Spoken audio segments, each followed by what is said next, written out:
পরে আপনি হরকত লাগান না, সবাই জন্য সমস্যা নেই, সবাই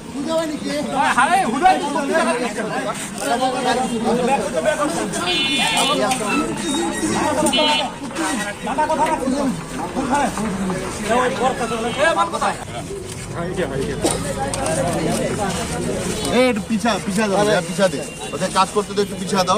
মিন্টু ফোন দিতে এতক্ষণ লাগে আসতে মিন্টুর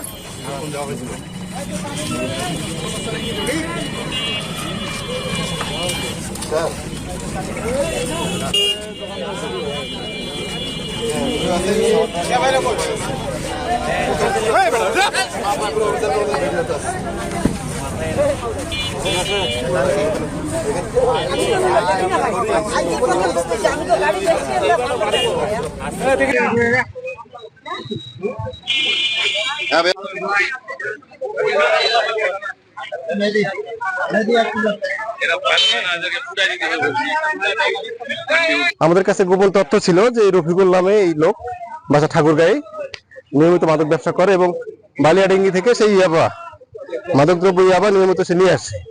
সেই তথ্যের ভিত্তিতে আজকে আমরা এখানে আসি এবং তার যে ফোন নাম্বার আমাদের কাছে ছিল তথ্য প্রযুক্তির মাধ্যমে আমরা সেটা লোকেশনটা নিই এবং জানতে পারি এক সময় সে বালিয়াডাঙ্গি থেকে ঠাকুরের উদ্দেশ্যে রওনা করছে। প্রথমে আমরা ওই আমাদের ব্রিজে আমরা চেকপোস্ট করি, এরপর দেখি যে সে এই রাস্তা দিয়ে ঘুরে আসছে, আমাদের আরো সোর্স ছিল রাস্তায়। এরপরে আমরা সামনে এসে আপনাদের সামনেই এদেরকে মোটরসাইকেল আটক করি। এরপরে যে মাল দেখতে পাচ্ছেন এগুলো এর কাছ থেকে আমরা এখন উদ্ধার করলাম। এখন আমরা নিয়ম অনুযায়ী জব্দ করার পর আমাদের যে আইনগত প্রসেস সেটা আমরা কমপ্লিট করবো।